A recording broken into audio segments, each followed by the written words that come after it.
ایک مومن شخص کو خواب میں نبی علیہ السلام کی زیارت ہو جائے، عالم رؤیا ایک حقیقت ہے۔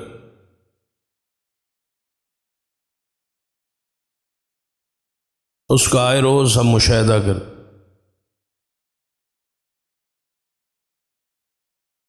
خوابوں کا ایک پورا جہان ہے، اس میں ہم اچھے اور برے خواب دیکھتے ہیں۔ قرآن پاک میں بھی ہے لَهُمُ الْبُشْرَى فِي الْحَيَاةِ الدُّنْيَا،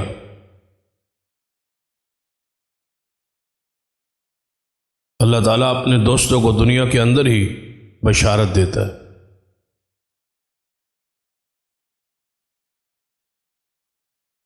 یہ بشرا کیا ہے؟ بشارت کیا ہے؟ صحیح البخاری میں حدیث ہے،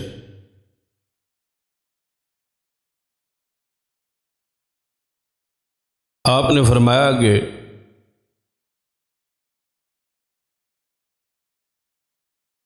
میرے بعد تو نبوت نہیں ہے، کوئی نبی تو آئے گا نہیں جو آپ کو آ کے بشارت دے۔ اِنَّا أَرْسَلْنَاكَ شَاهِدًا وَمُبَشِّرًا، شان تو یہ میرا ہے کہ اللہ تعالیٰ مجھے مبشر بنا کے بھیج، بشارتیں دینے والا۔ اب میرے بعد نبوت تو ختم ہے، لیکن مبشرات کا جو سلسلہ ہے یہ قیامت تک جاری رہے۔ صحابہ کرام نے پوچھا یا رسول اللہ صلی اللہ علیہ وسلم المبشرات، مبشرات ہیں کیا جو آپ کے بعد بھی جاری رہیں گی، خوشخبریاں ملتی رہیں گی، وہ ہیں کیا؟ تو آپ نے فرمایا الرؤیا الصالحہ، اچھا خواب، بندہ خود دیکھے یا اس کے حوالے سے کوئی اور دیکھے، یہ مبشرات ہیں، خوشخبریاں ہیں، اللہ تعالیٰ نیک بندوں کو دیتا رہتا ہے اور یہ قیامت تک جاری رہے۔ پہلے تو خوشخبری آتی تھی نبوت کے ذریعے، انبیاء خوشخبریاں دیتے، نبی علیہ السلام کو یہ شرف اور مقام کہ آپ نے صحابہ کرام کو ان کے حوالے سے بشارتیں دی۔ لیکن چونکہ آپ کے بعد کوئی نبی نہیں آئے تو اب اللہ تعالیٰ کسی کو اگر کوئی بشارت دینا چاہے گا تو اس کو اچھا کوئی خواب دے دے گا اور پھر اس کا وہ خواب پورا بھی ہو جائے۔ تو یہ ایک پورا جہان ہے جسے عالم میں رؤیا کہا جائے۔ اسی طرح ایک جہان سے ہم گزر کے آئے جسے عالم ارواح کہا جائے، روحوں کا جہان، جو ایک حقیقت ہے جس پر قرآن اور حدیث میں دلائل موجود ہیں اور ہم سارے خود اس جہان سے گزر کے آئے۔ اس کا ایک واقعہ قرآن پاک میں بھی ہے کہ اللہ تعالیٰ نے ارواح سے یہ وعدہ لیا تھا کہ الستُ بربکم، کہ میں تمہارا رب ہوں یا نہیں؟ تو سب نے یہ کہا تھا کیوں نہیں، آپ ہمارے رب۔ تو یہ عالم ارواح کا اس جہان کا ایک واقعہ ہے۔ اسی طرح نبی علیہ الصلوۃ والسلام نے فرمایا کہ روحیں یہ ایک لشکر کی طرح ہے، یہاں یہ رہتی۔ بعض روایات میں اس طرح بھی آتا ہے کہ جو روحیں وہاں ملتی ہیں ان کا دنیا میں بھی تعارف اور پہچان ہوتی۔ اس قسم کی احادیث موجود۔ اس جہان سے ہم دنیا کے جہان کی طرف منتقل ہو، اور اس کی منتقل ہونے کا ذریعہ اور طریقہ اور راستہ اللہ تعالیٰ نے جو قانون فطرت کے تحت بنایا ہے وہ آپ کے علم میں، یہ عالم ارواح سے ہم دنیا میں کیسے ہوتے، ہمارا اگلے جہان میں انتقال جو ہے، پہلے جہان سے نکل کے دوسرے جہان میں داخل ہونے کا انداز، اس کو اللہ تعالیٰ نے ماں اور باپ کو بنایا، اور اس کا ذریعہ پھر ماں کا پیٹ ہے جہاں بچے کا وجود بنتا ہے، جس میں روح کا منتقل کیا جاتا ہے۔ ان سارے درجات اور مراحل کا ذکر قرآن پاک میں تفصیل کے ساتھ موجود۔ پھر اس ماں کے بدن سے یہ دنیا میں آ کے اس جہان میں بندے کی ولادت ہوتی ہے اور بڑا ہوتا ہے۔ اس جہان کے اندر پھر دو جہانوں میں رہتا ہے، ایک دنیا اور بیداری کا جہان ہے، ایک نیند اور خواب کا جہان ہے۔ جب نیند میں جاتا ہے تو بہت سارے لوگ عالم رویا میں چلے جاتے، خواب میں چلے جاتے، اس میں سفر بھی ہوتا ہے، خوشی بھی ہوتی ہے، غمی بھی ہوتی ہے، ڈر بھی ہوتا ہے، فرت محسوس بھی ہوتی ہے، کھاتا پیتا بھی ہے، چلتا بھی ہے، سفر بھی کرتا ہے۔ ساری چیزیں اس جہان میں ہم اپنی آنکھوں سے خواب میں مشاہدہ کرتے، اور اس پورے ایک جسم کے ساتھ یہ جسم پڑا رہتا ہے جہاں ہم سوئے، باقی ایک دوسرا مثالی جسم ہے جس کے ذریعے انسان رویا میں، خواب میں، نیند میں بہت لمبی چوڑی سیر کرتا ہے، گفتگو کرتا ہے۔ آپ سب اس سے آگاہ ہے۔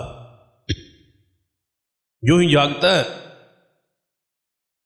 تو یہ پھرتا پھراتا پتہ نہیں کہاں پہنچا ہوتا ہے، لیکن لمحہ نہیں لگتا کہ پھر یہ اٹھ بیٹھتا ہے، جاگتا ہے، اور دور سے کہیں گیا ہوا لمحہ کے اندر اندر اس کا وجود کے اندر روح موجود ہے، اور یہ اٹھ کے دنیا کے اس بیداری والے جہان میں آ گیا۔ اس کے بعد ایک اور جہان ہے جسے عالم برزخ کہا جائے۔ وہ اس دنیا کی زندگی جس دن ختم ہوگی اس دن وہ زندگی شروع ہوگی، اور وہ برزخی زندگی، اور ایک اس کا لمبا عرصہ، اور اس کے بعد پھر وہ عالم حشر ہے جسے قیامت کہا جاتا ہے، پھر جنت اور جہنم، سزا اور جزا کا وہ معاملات۔ اب اس وقت ہم دنیا میں ہے، دنیا سے آگے اگلا جہان ہمارا منتظر ہے، اور وہ جہان برزخ کا۔ جس طرح عالم ارواح ہمارے سے پردے میں ہے، جو ہماری اولادیں یا آگے نسلیں پیدا ہونی ہیں وہ عالم ارواح میں موجود ہے، لیکن ہم ان کی بات نہیں سنتے اور وہ ہماری بات کو نہیں جانتے، وہ الگ جہان ہے۔ اسی طرح اگلا جہان جو ہے وہ برزخ جو آگے آ رہا ہے، یہ بھی پردے میں ہے۔ برزخ کا معنی ہی پردہ ہے، اور اس کا معنی قرآن پاک نے خود کیا ہے کہ سمندر میں جائے تو ایک سمندر اندر ہی ایسی وادی، ایسی جگہ، ایسا پانی ہوتا ہے جو انتہائی کڑوا ہو، اور ساتھ ہی دوسرا پانی میٹھا ہو۔ ایک پانی میٹھا ہے اور دوسرا کڑوا ہے، وَبَيْنَهُمَا بَرْزَخٌ۔ اللہ فرماتا ہے کہ درمیان میں ہم نے ایک ایسا پردہ اور برزخ بنائی ہے کہ میٹھا پانی کڑوے میں نہیں آنے دیتے اور کڑوا میٹھے میں نہیں جاتا، دونوں کا آپس میں ملاپ نہیں ہوتا۔ تو یہ ہے برزخ جس میں آپس میں ملاپ نہ ہو، یعنی پردے میں، وہ جہان پردے میں ہے، ہم اس میں ہیں، اور وہ دوسرا جہان الگ ہے۔ عجیب بات ہے کہ دنیا کے اندر دو جہانوں کا آپس میں ظاہری طور پر کوئی رابطہ نہیں ہے، لیکن ہم دونوں کو مانتے، خواب کے جہان کو بھی اور بیداری کے جہان کو۔ دونوں الگ الگ ہیں، دونوں کی حیثیتیں الگ ہے، دونوں کے احکام معاملات الگ ہے، لیکن ہم دونوں کو مانتے ہیں۔ باوجود اس کے کہ بیداری کے بعد ہمیں اس جہان کے ساتھ کوئی رابطہ، کوئی تعلق، کوئی اپروچ نہیں ہوتی، اس کے باوجود ہم مانتے ہیں، اس لیے کہ ہم نے خواب میں سب کچھ دیکھا ہے، ہم سے یہ معاملہ پیش ہوا ہے، لہذا ہم اس کا انکار نہیں۔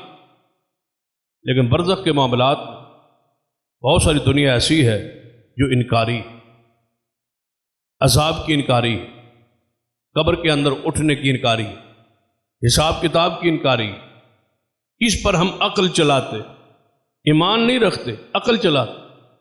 ایمان کا تقاضا تو یہ ہے کہ جن حالات سے آپ گزر آئے، جن جہانوں سے گزر کے آ رہے، ان کو اگر آپ مانتے ہیں بغیر کسی دلیل پر غور کی، صرف آپ کے ساتھ کیونکہ یہ معاملہ پیش آیا ہے تو آپ مانتے ہیں، تو کوئی ایسا معاملہ بھی ہو جو اللہ اس کے رسول کی بات پر ایمان رکھتے ہوئے بھی تسلیم کرے، امر واقع ہوگا اور آپ اس برزخ کے جہان میں جائیں گے، ہم سب جائیں گے۔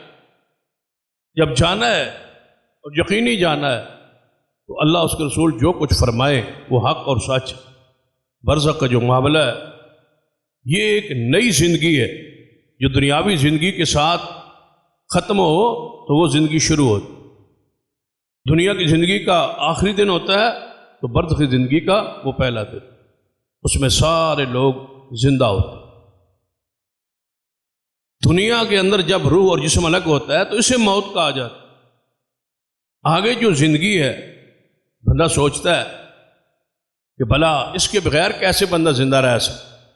بھائی آپ کا جسم نہیں تھا تو عالم ارواح میں آپ موجود تھے، جب جسم بنا ہی نہیں تھا تو ارواح میں آپ موجود تھے، تو یہ کیسے ہو سکتا ہے کہ جسم آپ کا موجود ہو اور دفن ہو جائے اور پھر آپ کا جہان کیا وہ بنانے پر اور چلانے پر کیا وہ قادر نہیں؟